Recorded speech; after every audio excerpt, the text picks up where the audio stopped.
안녕하십니까. 방사성 리간드 치료의 이해에 관한 강의를 진행하도록 하겠습니다. 현재 핵의학 분야에서 임상 연구를 비롯하여 매우 활발하게 진행 중인 최첨단 치료 분야인데요. 한국원자력의학원 종사자분들께 소개할 수 있게 되어 매우 영광으로 생각하고 있습니다. 먼저 제 소개를 한번 해보겠습니다.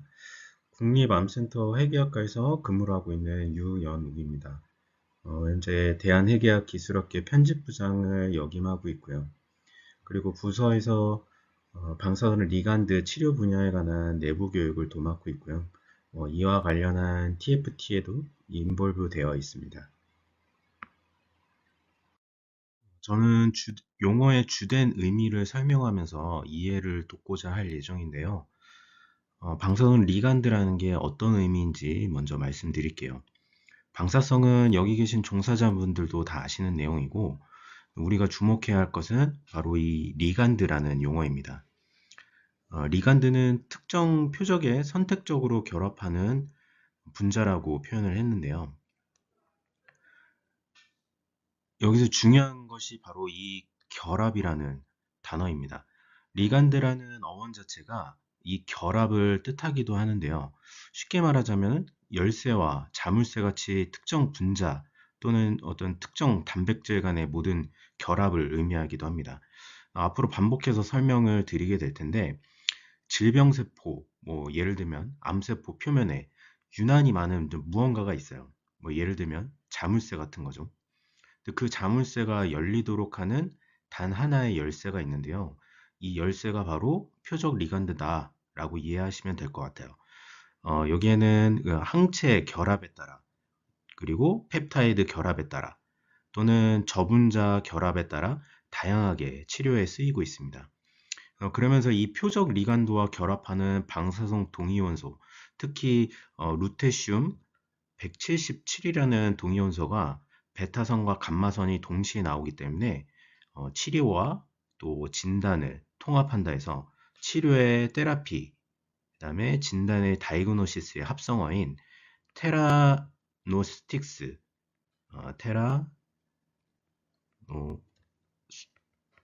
테라노틱스라는 용어도 이 방사선 리간드 치료 분야에 아주 자주 쓰이는 용어이기도 합니다. 그래서 오늘 강의의 주된 내용은 펩타이드 기반의 방사성 리간드 치료와 항체 기반의 방사성 리간드 치료에 대해서 언급하도록 하겠습니다. 먼저 이 펩타이드 기반입니다. 펩타이드 기반의 방사성 리간드 치료는 펩타이드 리셉터 레디오뉴클라이드 테라피라고 해서 약어로 PRRT라고 불립니다. 여기서 펩타이드는 단백질 같은 거고, 리셉터는 수용체를 말하는데, 이 수용체라는 게 특정 암세포 표면에 있다가 자신과 딱 들어맞는 펩타이드와 결합을 합니다. 그러면 이 수용체의 역할이 뭐냐면은, 어, 그, 이 세포라는 게 스스로 뭘 할 수 있지 못해요. 뭐, 예를 들면, 세포가 분열하거나, 성장을 하거나, 사멸을 하거나, 하는 이런 것들을 어떤 신호 전달 체계가 있어야 비로소 스위치가 켜지는 것처럼 입력을 받아서 진행을 하거든요. 근데 바로 이 수용체가 신호 전달 물질을 포집해서 세포 내로 잠식하는 역할을 하는 겁니다. 근데 우리는 이러한 메커니즘을 이용하는 거죠. 어떻게 하냐면은 이 펩타이드와 아주 유사한 분자 구조를 만드는 겁니다. 한마디로 스파이 같은 거죠. 이 스파이의 목적은 세포 내로 유입하는 것이 되는 거고요. 그런데 이 스파이만 들어가냐? 일종의 폭탄과도 같은 방사선 동위원소를 결합을 시키는 거죠. 그래서 최종 목표가 폭탄을 세포 내로 침투시켜서 설치하려고 하는 게 되는 거죠. 아무래도 세포 내에 DNA 사슬을 끊는 것이 치료에 가장 효과적인 방법이니까요. 그러면은 세부적으로 이러한 메커니즘이 어떤 암에 적용이 되느냐에 대해서 말씀드릴게요. 신경 내분비 종양은 영어로 Neuroendocrine Tumor, 줄여서 NET 또는 NET이라고도 합니다. 호르몬을 분비하는 세포에서 발생하는 그 모든 종양을 말하기도 하는데요. 췌장관, 위장, 심지어 호흡기까지 호르몬을 분비하는 세포는 거의 모든 장기에 분포를 한다고 볼 수 있습니다. 이 종양의 특징이 초기에 무증상이 많고 그로 인해서 예상하기 어렵다는 아주 까다로운 단점을 갖고 있는 암입니다. GEP-넷은 가스트로엔테로판크리아틱 뉴로엔도크라인 튜머의 약자입니다. 이 NET가 호르몬을 분비하는 세포의 암을 뜻한다고 설명드렸었잖아요. 이 중에서도 가장 많은 분포를 차지하고 있고 이것을 구분 지어 놓은 용어라고 받아들이시면 되겠습니다. 네, 여기서 보시면은 소장부터 위, 대장, 직장까지 아우르는 그 모든 소화기 계통에서 발생한 NET구나라고 이해를 하시면 될 것 같고요. 이 GP-넷에서도 배아적 기원에 따라 포굿, 미드굿, 힌드굿으로 나뉘게 됩니다. 그래서 포굿 GP-넷, 미드굿 GP-넷 이런 식으로 세부적으로 용어를 구분짓습니다. 사실 이거는 중요한 건 아니고요. 근데 지금부터가 중요한 내용입니다.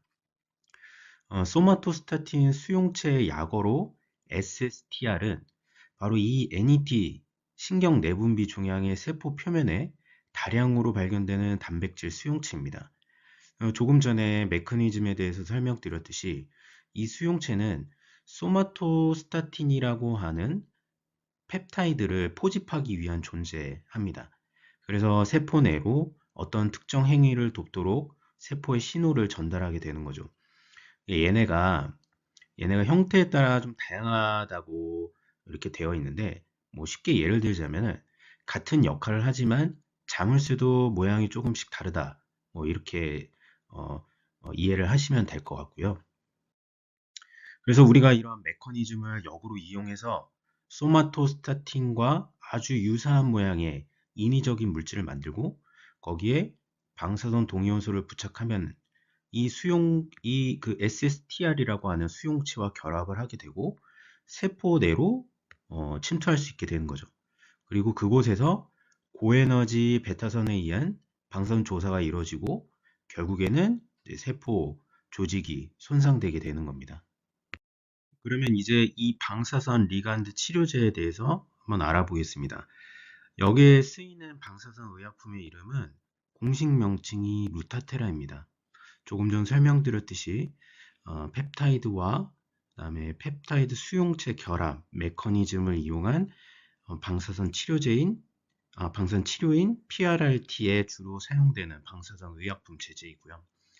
구조는 여기 그 베타선을 방출하는 루테슘과 그 다음에 옥소도 트레오타이드 또는 도타테이트라고 불리는 분자 구조를 결합한 방식입니다. 여기서 도타테이트는 소마토스타틴 수용체, 즉 SSTR과 아주 유사한 구조라고 제가 설명을 드렸었죠. 그래서 루테슘과 이 옥소도 트레오타이드가 소마토스타틴 수용체에 결합을 하고 루테슘에서 방출되는 고에너지 베타선이 종양세포를 억제하고 사멸시키는 작용을 하고 있는 거죠. 그 다음에 이제 효능 효과에 대해서는 조금 전 언급을 해드렸고, 이제 이 약을 어떻게 사용하는지에 대해서 설명을 드리도록 하겠습니다. 하나하나 설명드릴게요. 먼저 이 약의 치료를 시작하기 전에 양전자 방출 단층 촬영, PET를 말하는 거죠. 이것을 통해 종양 조직의 정상 간에 흡수 이상을 보이는 소마토스타틴 수용체의 과발현이 확인되어야 한다라고 쓰여 있는데요. 이게 무슨 말이냐면은 우리가 이 결합 메커니즘을 이용해서 고에너지 베타선을 방출시키는 루테슘으로 이용한다고 했잖아요. 그런데 이전에 소마토스타틴 유사체에 양전자 방출 동이온소와 결합을 해가지고 여기서 말하는 이제 갈륨 68인데요. 이걸 이용해서 PET를 촬영하면은 이 환자가 소마토스타틴 수용체에 의해서 결합 여부를 사전에 파악할 수 있고 또 그로 인해서 치료 전에 진단까지도 할 수 있다는 말입니다. 한마디로 이 메커니즘 반응이 잘 일어나고 있는지, 그리고 또 일어나면은 전신의 신경 내분비 종양세포의 어떤 전이가 이루어졌는지를 확인할 수 있다는 말입니다. 이에 대한 영상은 잠시 후 보여드릴 거고요. 그 다음에 권장 용량에 대해서 언급이 되어 있는데요. 7.4GBq, 큐리 단위로 200ml 큐리인데요. 이거를 8주 간격으로 총 4회 투여한다라고 써져 있죠. 모든 환자가, 즉 내분비 종양 치료를 받을 환자 모두는 같은 용량과 같은 주기로 치료해야 한다라고 권고되고 있습니다. 이거는 임상 연구 결과로부터 얻은 최종적인 용법 용량입니다.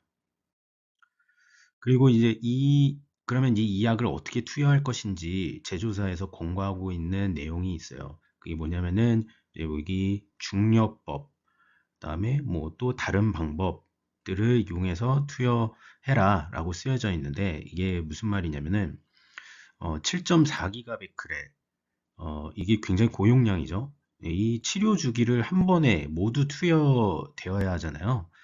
그러면 이제 이걸 모두 환자에게 안전하게 투여시키기 위한 방법을 제조사에 공고를 하고 있는 겁니다. 조금 더 자세히 설명을 드리자면은, 이 왼쪽의 방법이 제조사에서 공고하고 있는 중력법이에요. 이거는 바이알 용기 내에, 요 용기 내에 따로 분배할 필요 없이, 왜냐면은 그 종사자들이 피폭을 받을 수 있기 때문에 이 차폐되어 있는 이 채로 바이알 그대로 여기 바늘을 두 개를 꼽습니다. 이렇게. 예. 그 다음에 한쪽은 생리식염수가 들어있는 통로이고요. 나머지 하나는 환자에게 투여되고 있는 통로예요. 그래서 여기 생리식염수를 바이알 내로 이게 삽입해서 계속 이거를 넣습니다. 그러면 이제 내부 압력에 의해서 여기 생리식염수가 이쪽에 이렇게 차게 되잖아요. 그러면은 여기 압력이 조금씩 압력이 생겨지는데, 그러면은 이 조금씩 이 라인을 통해서 환자에게 약이 투여되는 방식이죠. 반대로 오른쪽은 우리 작업 종사자들이 이 바이알에서 주사기로 모든 용량을 다 뽑습니다. 그리고 인퓨전 펌프라고 불리는 이 연동 펌프 여기에 꽂고 기계적인 압력을 줘가지고 환자에게 주입이 되는 방식이에요. 여러분들은 어떤 방법이 좀 나을 것 같으세요? 이 중력법과 연동 펌프 중에? 사실 이 중력법은 우리 입장에서는 굉장히 편할 것 같은데요. 실제로는 굉장히 까다롭습니다. 왜냐하면 이 라인이 좀 자주 막히기도 하고요. 그래서 계속 모니터링을 세밀하게 해야 돼요. 근데 반면에 연동 펌프는 주사기로 이렇게 우리가 뽑는 과정이 피폭이라는 관점에서 굉장히 좀 부담이 되긴 하지만 꽤나 안정적인 방법이라서 현재 대부분의 기관에서 이 방법을 사용하고 있습니다. 저희 국립암센터도 마찬가지고요. 그래서 이 루타테를 투여하는 환자는 이렇게 양쪽에 그 주사 라인을 잡고, 한쪽에는 부작용을 줄이기 위한 각종 수액을 위한 라인이고요. 다른 한쪽에서는 이 루타테라가 투여되는 겁니다.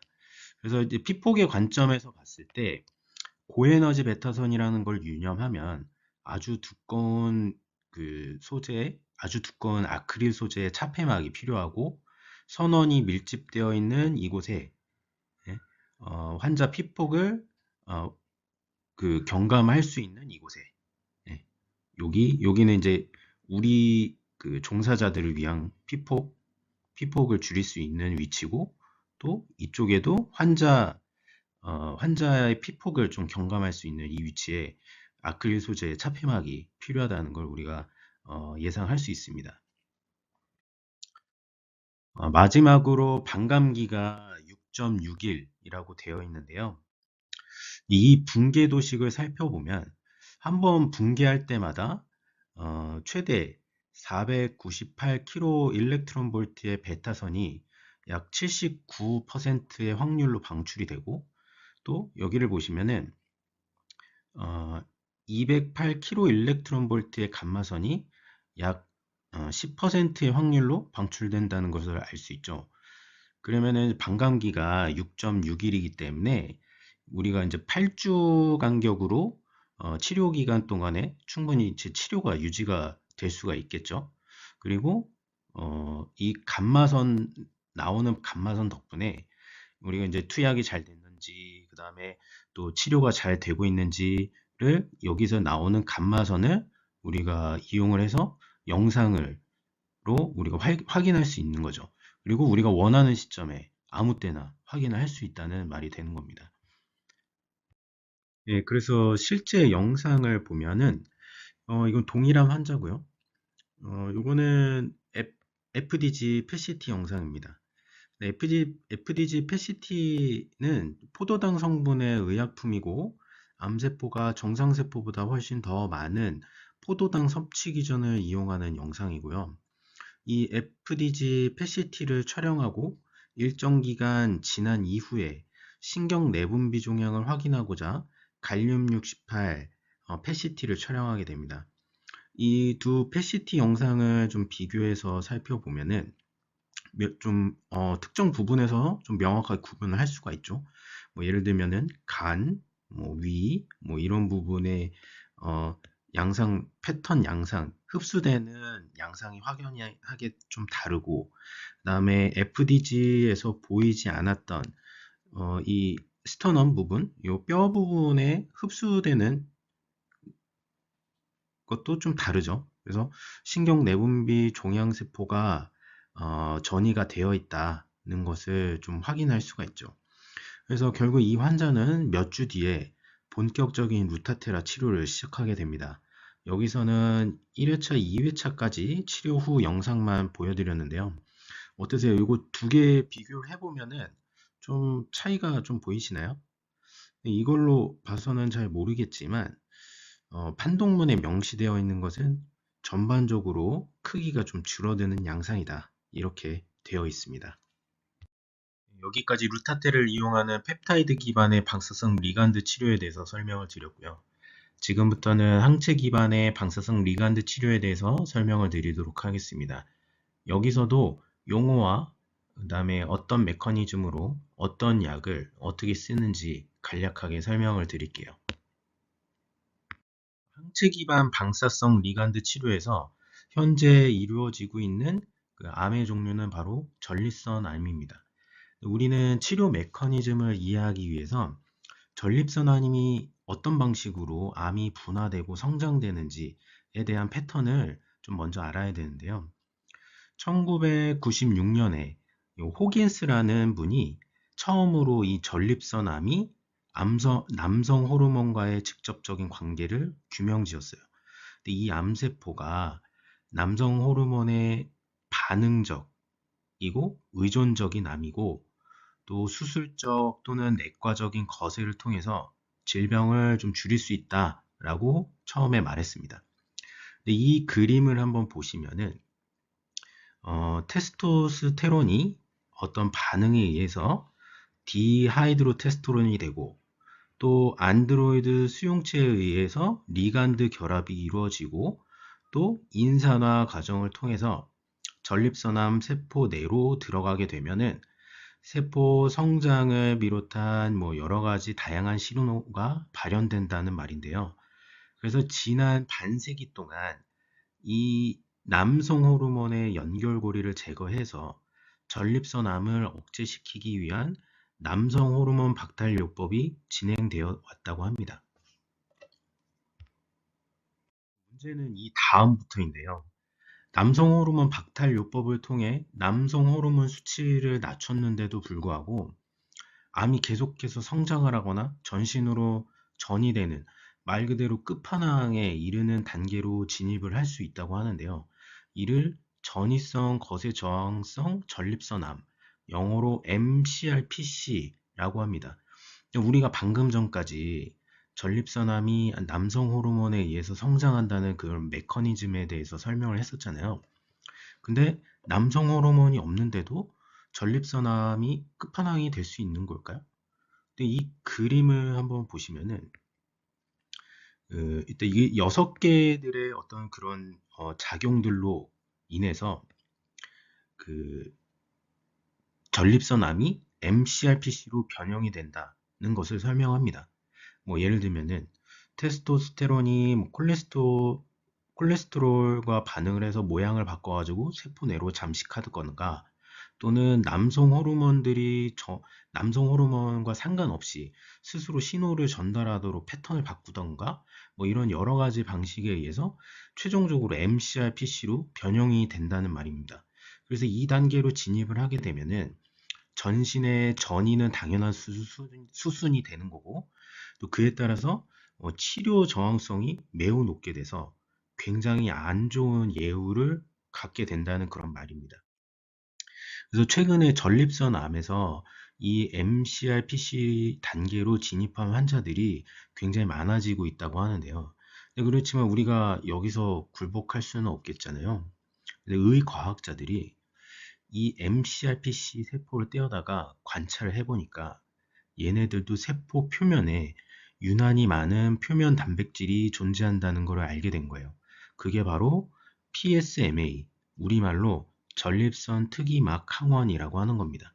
네, 조금 전에 펩타이드 기반을 예로 들면은 신경 내분비 종양 세포에서의 SSTR, 소마토스타틴 수용체와 매우 비슷한 역할을 하는 거죠.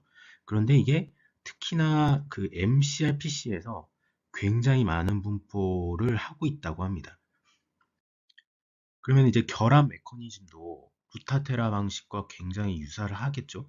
그 PSMA 617이라고 하는 이 물질에 루테슘과 결합을 시키고 이게 MCRPC 표면 단백질인 PSMA와 결합을 해가지고 엔도사이토시스라고 하는 그 세포 내 이입이라는 작용으로 세포 내로 침투를 하게 되는 거고 그 다음은 여러분께서 알고 계신 그 내용 그대로 암세포를 사멸하게 되는 겁니다.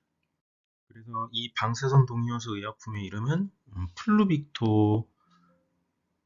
플루빅토라는 이름으로 불립니다. 구조는 방금 전 설명과 같이 루테슘과 PSMA617이라고 불리는 리간드를 결합한 구조이고요. 권장 용량은 루타테라와 같이 한 번의 치료에 7.4기가베크렐로 동일합니다. 다만 투여 기간이 루타테라와는 조금 다릅니다. 루타테라는 8주간 4번의 치료 사이클이 있다고 말씀드렸는데 플로빅토는 6주간 총 6회 치료 사이클을 갖고 있습니다. 그리고 플로빅토는 루타테라처럼 그 부작용 예방과 관련된 이런 수액들은 현재 맞지 않습니다. 그래서 이 부분만 루타테라와 동일하게 연동 펌프 방식으로 진행을 하고 있습니다. 플로빅토도 루타테라와 마찬가지로 사전에 리간드 결합 반응, 그리고 전신 전이 유무 등의 영상 평가를 위해서 갈륨 68 패시티를 사전에 시행합니다. 이것도 FDG와 비교를 해서 보면은 확연한 차이를 좀 볼 수가 있죠. 그 MCRPC 특성이 뼈로 전이가 많이 된다고 하는데요. FDG보다 훨씬 더 굉장히 많은 부분에 그 뼈에 전이가 되어 있는 것을 좀 확인할 수 있고 이제 전반적으로 흡수되는 양상이 이러한 메커니즘을 통해서 흡수된 양상이 좀 뚜렷하게 보여진다. 이렇게 확인할 수 있습니다. 사실 이 플루빅토에 대한 치료가 국내에서는 2024년 9월에 처음 저희 국립암센터 기관에서 시작이 되었어요. 물론 이전에 많은 임상 연구가 진행이 됐었겠지만 저희 기관에서 비뇨기 센터장이신 여기 정재영 교수님께서는 전립선암 환자, 특히 그 MCRPC 환자들에게 거의 이 플루빅토가 이제 게임 체인저다. 그리고 또 꿈의 치료제다. 이렇게 보시고 계시고, 그래서 해기학과 함께 현재도 굉장히 활발하게 진행을 하고 있습니다. 네, 이거는 제가 실제로 플루빅토 또는 루타테라를 실제로 분배를 하는 과정을 동영상으로 촬영을 한 겁니다. 한번 여러분들이 실제로 어떻게 작업하는지 궁금하실 것 같아서 동영상을 준비를 해봤고요. 이게 같은 제조사에서 나온 거기 때문에 여기 이제 보통 똑같습니다. 이게 똑같고, 그 다음에 이 바이알 자체에서 나오는 그 베타선이 굉장히 이게 직접적으로 우리가 손으로 만지는 거니까 이런 차폐제, 바이알 차폐제가 반드시 필요하고요. 그 다음에 또 마찬가지로 주사기로 뺄 때 이 주사기 또 우리가 직접적으로 만지기 때문에 여기서도 아주 차폐제가 반드시 필요한 작업이죠. 마찬가지로 우리가 이제 눈으로 보면서 이걸 해야 되잖아요. 그리고 가슴 부분에도 이 눈과 가슴 부분 뭐 이런 것도 다 차폐를 하기 위해서 여기에 아주 두꺼운 아크릴 소재 판이 있습니다.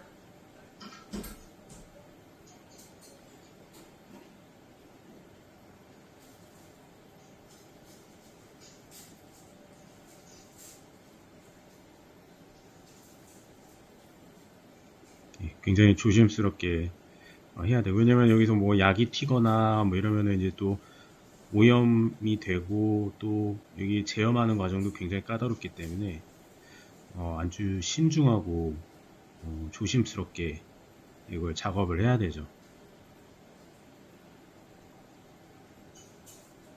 매번 하는 거지만 사실 이거 할 때마다 굉장히 많이 떨립니다.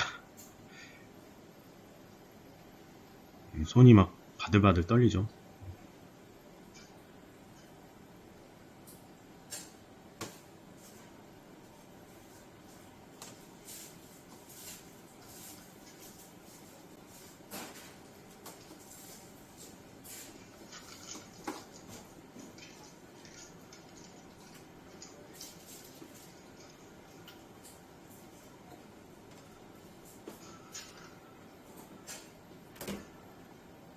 네, 이거는 이제 주사기로 아까 용출된 그 루타테라든 플루빅토를 실제로 얼만큼 이제 방사선 용량을 이 있는지를 정확하게 측정할 수 있는 도스 칼리브레이터를 이용해서 측정하는 과정입니다.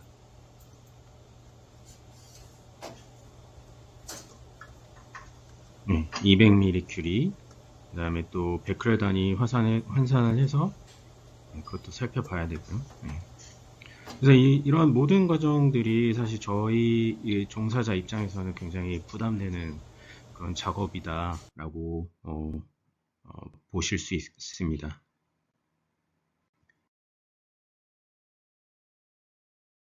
그래서 요약하자면 현재 활발히 진행 중인 방사성 리간드 치료는 크게 이렇게 두 부분으로 나뉘어집니다. 신경 내분비 종양에 쓰이는 루타테라는 그 중에서 GP넷 치료에 쓰인다. 그다음에 뭐 토마토스타틴 수용체를 타겟으로 해서 펩타이드 구조를 만들어서 환자에게 투여하고 8주간 4회 투여를 한다.